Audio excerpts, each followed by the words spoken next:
नमस्कार, मैं सुमित यादव। आप देख रहे हैं द सुनामी। इस समय मेरी मौजूदगी लखनऊ में है और जिस तरीके से बीते कई दिनों तक हम लोगों ने 69,000 शिक्षक भर्ती घोटाले में जो पिछड़ों के साथ हकमारी हुई, वो कई दिनों तक धरना प्रदर्शन, लाठीचार्ज देखा।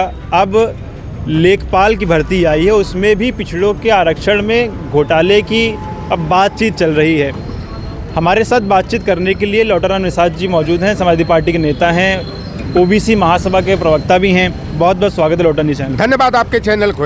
आपके चैनल के जो भी व्यूअर हैं, मैं उनसे आग्रह करूंगा लाइक करके, सब्सक्राइब करके, शेयर करके जनता तक सही बात पहुंचाने में मदद करें।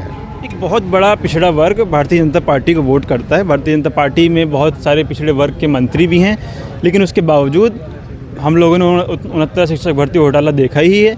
अब लेखपाल में भी वही चीज़ है कि ओबीसी का जो आरक्षण है उसमें घोटाला हो रहा है। देखिए, भारतीय जनता पार्टी के कुल्हाड़ी का बेत अगर ओबीसी एससी के लोग न बने तो भारतीय जनता पार्टी की औकात नहीं कि ये 13% 14% से ज़्यादा वोट नाक रगड़ लेंगे तो 13-14% जाते जाते हालत खराब हो जाएगी। लेकिन ये हमारे ओबीसी वर्ग के लोग हिंदुत्व के नाम पर जो है, हिंदू मुसलमान के नाम पर गुमराह होकर के जो है अपने पैर में कुल्हाड़ी मार करके भारतीय जनता पार्टी के कुल्हाड़ी के जो है कि बेत बन करके अपने ओबीसी एससी के संवैधानिक मूल्यों की हत्या कराना, आरक्षण की हकमारी कराना, ये भारतीय जनता पार्टी नारा कितना बढ़िया देती है, सबका साथ, सबका विकास, सबका विश्वास, सबका प्रयास। लेकिन सबका साथ लेकर के ये सिर्फ और सिर्फ अपने लोगों का विकास करने का ये काम करते हैं। अभी आप देखेंगे कि 3-4 दिन पहले एक विज्ञापन आया है राजस्व परिषद का। 7,994 लेखपाल के पद हैं और उत्तर प्रदेश आरक्षण नियमावली के तहत ओबीसी को 27%, एससी को 21%, एसटी को 2% और ईडब्ल्यूएस सुदामा कोटा जो गरीब सवर्ण हैं उनको जो है कि 10% आरक्षण मिला है और 40% जो सीटें हैं अनारक्षित है। अनारक्षित का मतलब सवर्णों के लिए आरक्षित नहीं होता है। अनारक्षित का मतलब होता है, अंग्रेजी उसकी अनरिजर्व होती है, न कि जनरल और सामान्य वर्ग होता है। लेकिन अनारक्षित के नाम पर यह पूरी तरह से 100% जो कि सुप्रीम कोर्ट के डबल बेंच का जो निर्णय आया कि अगर कट ऑफ मेरिट के आधार पर ओबीसी एससी एसटी का लड़का अनंतिम परिणाम की जो मेरिट बनती है अगर सामान्य वर्ग के अभ्यर्थियों से ऊपर जाती है तो उसकी गिनती जो है कि ओबीसी एससी एसटी के लिए आरक्षित जो कोटा है उसमें उसका समायोजन न करके अनारक्षित में किया जाएगा। लेकिन भारतीय जनता पार्टी गलत तरीके अपना करके हमारे ओबीसी एससी एसटी को अनारक्षित में जाने से, समायोजित होने से रोकने का काम कर रहे हैं। उत्तर प्रदेश आरक्षण नियमावली, केंद्रीय आरक्षण नियमावली का गला पूरी तरह से जो है भारतीय जनता पार्टी की सरकार में घोटा जा रहा। और जो यह 7,994 लेखपाल भर्ती का विज्ञापन आया है उसमें 27% ओबीसी को कोटा न देके ये सीधे आंख में धूल झोंका जा रहा। सीधी इसको डकैती कहा जाता है। ये चोरी नहीं, चोरी तो करते हैं जो परिणाम बनाने में, मेरिट बनाने में, लेकिन जो कम से कम सीट जो है 27% के हिसाब से देना चाहिए, लेकिन न दे करके 18% ओबीसी को आरक्षण दिया गया, 717 सीटों की हकमारी कर दिया गया। एससी को 21% सीट आवंटित न करके जो है उन्हें जो उनको उनका भी 3% की हकमारी की गई, 18% उनको आरक्षण दिया गया है और 233 सीटों की लूट की गई है। एसटी के लिए जो 2% के हिसाब से जो सीटें मिलनी चाहिए थी 160 सीट, 150 सीट दे करके 10 सीटों की ये डकैती कर लिए और कुल मिला करके ईडब्ल्यूएस और सामान्य को मिला करके अगर देखिए तो 62.12% जो है सीधे और सीधे सवर्ण जातियों के लिए जो है लंबवत आरक्षण के हिसाब से ये देने का काम किया है। तो भारतीय जनता पार्टी में जो ओबीसी के नेता हैं, ये अगर अखिलेश यादव जी पर टिप्पणी करना हो, समाजवादी पार्टी पर टिप्पणी करना हो तो केशव प्रसाद मौर्य हो, स्वतंत्र देव सिंह हो, राकेश सचान से हो, चाहे इनके बगलगीर साथी, चाहे वो अनुप्रिया पटेल हो, चाहे आशीष पटेल हो, चाहे संजय निषाद हो, चाहे ओम प्रकाश राजभर हो, चाहे चवन्नी छाप हो, तमाम ये जो ओबीसी एससी के नेता है आज इस तरह खुली डकैती की जा रही है और उस पर उनके मुंह में दही जमी हुई है, उनकी बोलती बंद है। अभी नए नवेले जो है कि प्रदेश अध्यक्ष बने हैं पंकज चौधरी, 7 बार के सांसद, बेशर्मी की हद पार कर गए। योगी आदित्यनाथ हमसे साल 1.5 साल छोटे हैं, पंकज चौधरी उम्र में हमसे बड़े हैं और 7 बार का सांसद और प्रदेश अध्यक्ष जो है मुख्यमंत्री से बड़ा पद होता है। लेकिन योगी आदित्यनाथ का खुलेआम मंच पर पैर छूना तो या ओबीसी की सन्यासी आदमी है यार, कहाँ योगी है, कैसे योगी है? कोई गिरुआ वस्त्र धारण कर ले तो योगी सन्यासी महात्मा हो जाएगा? इनके में नाथ पंथ का 1 पैसे का गुण है योगी आदित्यनाथ के अंदर? नाथ पंथ जो था में मुसलमान भी थे, ओबीसी एससी एसटी के लोग थे। ये तो जब दिग्विजय नाथ जब उस गोरखनाथ मठ के मठाधीश बने तो वहाँ पर ठाकुरवाद स्थापित हो गया। उसके बाद अवैधनाथ आए, अवैधनाथ के बाद उनके भतीजे जो है ये योगी आदित्यनाथ था गए। योगी जी गोरखपुर के हैं, बगल के वो भी हैं। गोरखपुर के हैं यार, पलायनवादी हैं। महाराज जी कहते हैं सब लोग उनको, महाराज जी होने के नाते पैर छू लिए तो क्या हो गया? देखिए महाराज जी में गुण तो रहना चाहिए। ऐसा जातिवादी नेता भी है, हम जब से होश संभाले हैं या तो वीर बहादुर सिंह को देखा था या और वीर बहादुर सिंह से बहुत आगे जाते हुए पूरी तरह से जो है कि सामंतवाद और ठाकुरवाद को स्थापित करने का कोई काम किया है तो योगी आदित्यनाथ जी किए हैं।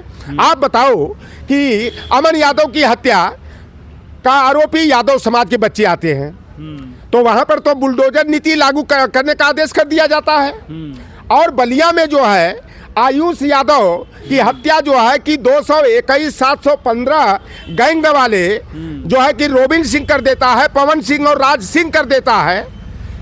उसके पहले जो है कि एक लड़का समीर कुमार जो एससी का लड़का था, उसकी जो है कि मधुबन क्षेत्र के मरियादपुर गांव में जो है गोली मार दी गई और कल जो है कि उसकी लखनऊ में इलाज चल रहा था, वह लड़का मर गया। उसका भी हत्या का आरोपी पवन सिंह और रोबिन सिंह है। लेकिन अब दोनों ये बच्चे चाहे आयुष यादव हो और चाहे जो है कि समीर कुमार हो, दोनों ने कहा कि गोली हमें जो है कि रोबिन सिंह ने मारा है, पवन सिंह और राज सिंह ने मारा है। तो अभी तक आप बताइए कि उनकी गिरफ्तारी क्यों नहीं हुई, उनके घर पर बुलडोजर क्यों नहीं चला, उनका हाफ इनकाउंटर या फुल इनकाउंटर क्यों नहीं हुआ? और अमन यादव का आरोपी यादव था तो उसका हाफ इनकाउंटर कर दिया गया, बुलडोजर। तो ये पूरी तरह से जातिवाद को जो है बढ़ावा देने का काम किया जा रहा है। आप बताओ कोडिन भाई वाला जो मामला चल रहा है, आप बताओ उसमें नाम कौन है? और योगी आदित्यनाथ जी, अरे एक संत हो, महात्मा हो, सबसे प्रदेश के सबसे बड़े संवैधानिक कुर्सी पर आप बैठे हैं और आप कह रहे हैं कि ये कोडिन गैंग वाले जो हैं, कप सिरप वाले, इनका तार समाजवादी पार्टी से जुड़ा है। तो मैं तो कहता हूँ योगी आदित्यनाथ जी, आप में न्यायिक चरित्र है। तो जो आरोपी हैं, चाहे वो विकास सिंह हो, अभी गिरफ्तार नहीं हुआ, और जो स्पेशल ठाकुर फोर्स का 2 बार का निलंबित सिपाही जिसकी आलिशान कोठी बनी है, ये सवाल है कि चाहे अमित सिंह टाटा हो, उनकी संपत्ति कुर्क करो, उनके घर पर बुलडोजर चलाओ, उनका हाफ नहीं फुल एनकाउंटर करो, क्योंकि वो सैकड़ों बच्चों, मासूम बच्चों को कप सिरप पिला करके मारने का काम किए हैं। ये सवाल मैं, क्योंकि रमाकांत यादव के साले का नाम माहौल में जहरीली शराब के मामले में आया था तो रमाकांत तब अभी तक जेल में है। लेकिन धनंजय सिंह के भाई का नाम ये जहरीली कफ सिरप के मामले में आया है तो ना उनके भाई अभी तक गिरफ्तार हुए, ना कोई धनंजय सिंह गिरफ्तार हुए। भैया चोर चोर मौसेरे भाई, इस समय पूरी तरह से रामराज के नाम पर ठाकुर राज को स्थापित किया जा रहा है, सामंतवाद को स्थापित किया जा रहा है। और आप बताओ, हमारे राष्ट्रीय अध्यक्ष जी ने जौनपुर का कोडिन भाई जौनपुर का जब नाम लिए, क्या धनंजय सिंह का नाम लिए थे क्या?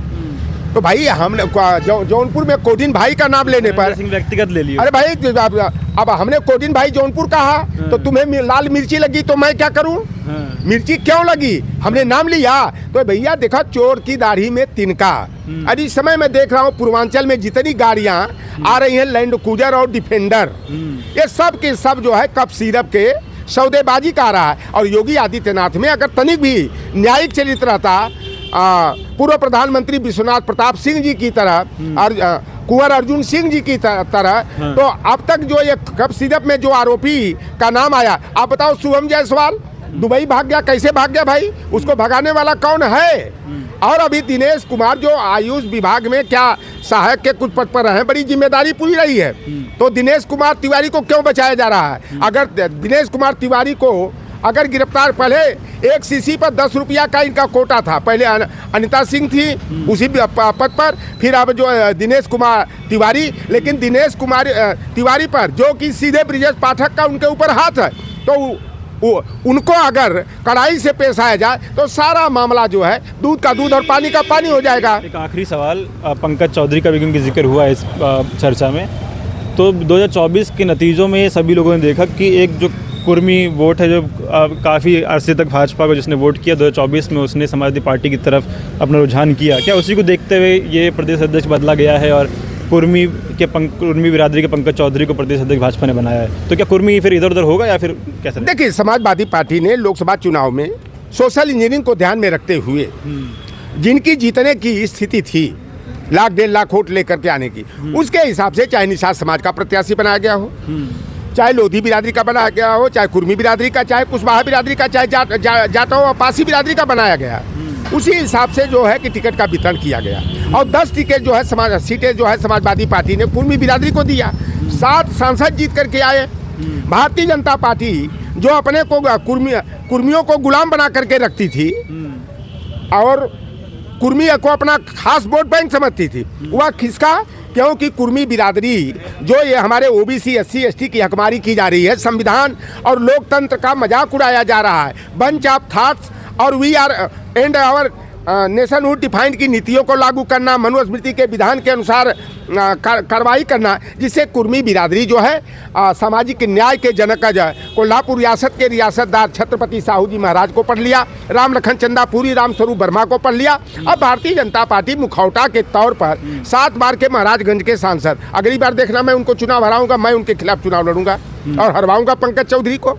लड़े तो मेरे जैसा व्यक्ति, उनको पता चल जाएगा कोई कितने अरबपति है, खरबपति है। बढ़िया नेता नहीं मानेगा, कतई क्यों मानेगा? आप बताओ क्यों मानेगा? सुधीर कुमार पटेल की फरिंदा में जो है आप नंगा करके पीटा जा रहा है, बुरी तरह से घायल करने के बाद मुंह पर पेशाब कर दी गई। तब ये कहाँ गए थे? निचलौल में जो है कि एक कुर्मी बिरादरी के व्यक्ति, पटेल बिरादरी के व्यक्ति की हत्या कर दी गई। हलोर महाराजगंज में एक पटेल की हत्या कर दी गई। तब कहाँ पे पंकज चौधरी या भारतीय जनता पार्टी के कुर्मी नेता गए थे? कुशीनगर में, सिद्धार्थ नगर में कुर्मी समाज के लोगों की हत्या कर दी गई। बलिया में बादल पटेल की हत्या ब्रिजेश पाठक और योगी आदित्यनाथ के बिरादरी के अपराधियों ने खुलेआम पीट करके कर दिया। तब ये जो है कि पंकज चौधरी हो, चाहे स्वतंत्र देव सिंह हो, चाहे भाजपा के ओबीसी के नेता हो, कहाँ गए थे? बनारस में जो है अनामिका पटेल की हत्या कर दी गई। एक ठाकुर बिरादरी के विद्यालय में इंटर का छात्र हेमंत यादव था और ठाकुर प्रबंधक का बेटा जो है उसको गोली मार करके हत्या कर दिया। तब ये पंकज चौधरी चाहे भाजपा के ओबीसी नेता कहाँ थे? महाराजगंज में एक कुर्मी बिरादरी के प्रधान के घर में धावा बोल करके सैकड़ों की संख्या में ठाकुरों ने मारपीट करने का काम किया, बहन बेटियों को कपड़ा फाड़ने का काम किया। और ठाकुर बिरादरी की लड़की कहती क्या है, ये ओबीसी वाले शूद्र होते हैं। तब ये कहाँ गए थे? अंकुश पटेल की हत्या उन्नाव में कर दी गई। इंदल पटेल की हत्या योगी आदित्यनाथ के बिरादरी वालों ने ललितपुर में पीट करके कर दिया। फतेहपुर में एक पटेल की हत्या कर दी गई। कल्लू पटेल की हत्या जो है प्रयागराज में कर दी गई। तब एक कुर्मी बिरादरी के जो भाजपा में नेता हैं कहाँ गए थे? इनकी बोलती क्यों बंद हो गई थी? तो ऐसे जो भाजपा में जो ओबीसी SC के नेता हैं, ये सिर्फ और सिर्फ मुखौटा हैं। हम तो निषाद बिरादरी वाले, हम लोगों को बड़ी बड़ी मछली 10 किलो 20 किलो का पकड़ना होता, रोहू भाकुर टेंगरा तो पढ़िना, तो हम लोग बंसी और कटिया में सिधरी चलवा केचुआ गोद के पकड़ लेते हैं। तो ये भाजपा में जितने नेता ओबीसी SC ST के हैं, ये केचुआ हैं, सिधरी हैं, चलवा हैं, चपरी हैं, जिनको भाजपा जैसी शिकारी पार्टी चारा के तौर पर आगे करके ओबीसी के SC के लोगों को शिकार बनाती रही। लेकिन अब यह हमारे ओबीसी SC ST के लोग समझदार हो गए हैं और भारतीय जनता पार्टी के चाल चरित्र को पूरी तरह से समझने के बाद अब समाजवादी पार्टी के पीढ़ी को मजबूत करने और लोकसभा चुनाव 2024 की तरह 2027 में भाजपा को हराने और समाजवादी पार्टी को जिताने का मन बना लिए हैं। क्योंकि अखिलेश यादव जैसा विकासवादी नेता की मुख्यमंत्री की जरूरत है, न कि जाति के नाम पर, धर्म के नाम पर नफरत की खाई पर बढ़ाने वाले, जाति देख करके, धर्म देख करके जो है निर्णय लेने का काम करने वाले योगी आदित्यनाथ से जो है ये उत्तर प्रदेश की पूरी तरह जनता जो है समय का इंतजार करिए। अगर ये जो कोडिन भाई वाला जो गैंग चल रहा है, अगर कहीं अमित सिंह टाटा, विकास सिंह और कौन है आलोक सिंह की जगह अगर काश कोई ब्राह्मण रहा होता, कोई यादव रहा होता, कोई मुसलमान निषाद रहा होता, तो अब तक उसके घर पर बुलडोजर चल गया होता, उसकी संपत्ति कुर्को हो गई होती, उसका फुल एनकाउंटर हो गया होता। ठीक, बहुत शुक्रिया। तो हम लोग बातचीत कर रहे थे लॉर्ड निषाद जी से, तमाम मुद्दों पर बात हुई। लेखपाल के मुद्दों से हमने शुरू किया था, उसमें आरक्षण घोटाला, और उसके बाद भारतीय जनता पार्टी में तमाम पिछड़ी जातियों के ठेकेदार, उनके चाहे वो सहयोगी पार्टियां हों, चाहे भारतीय जनता पार्टी के खुद के नेता हों, उन सब की चुप्पी पर भी सवाल है। पंकज चौधरी अभी नए प्रदेश अध्यक्ष बने हैं, उनके पीछे क्या कुर्मी जाएगा, इस पर भी सवाल है, क्योंकि 2024 में जिस तरीके से टिकट वितरण, जिस तरीके से पीडीएफ फॉर्मूला समाजवादी पार्टी ने इस्तेमाल किया, अच्छा खासा कुर्मी समाज का वोट समाजवादी पार्टी की तरफ आया 2024 के चुनाव में। अब कितना क्या होगा ये समय बताएगा। कोडिन भाई पर भी तमाम चर्चा हुई कि क्यों बुलडोज़र की कार्रवाई नहीं हो रही है। ये कह रहे हैं भारतीय जनता पार्टी के लोग कि धनंजय सिंह यानी कि कोडिन भाई के तार जो हैं वो समाजवादी पार्टी के साथ जुड़े हैं। आज प्रेस कॉन्फ्रेंस के दौरान अखिलेश जी ने ये भी कहा कि जिनके तार समाजवादी पार्टी जुड़े हैं, जिस मामले में उन सब के ऊपर बुलडोज़र की कार्रवाई हो, तो क्यों कार्रवाई नहीं हो रही है? क्या सिर्फ नाम के पीछे सिंह लगे होने की वजह से कार्रवाई नहीं हो रही है? ये तमाम सवाल हैं। आप लोग क्या सोचते हैं? अपनी राय कमेंट बॉक्स में दीजिएगा। फिलहाल वीडियो में ख़त्म कर रहा हूँ। आप लोगों से मुलाकात अगली वीडियो में होगी। जुड़े रहे हमारे साथ, तब तक के लिए नमस्कार।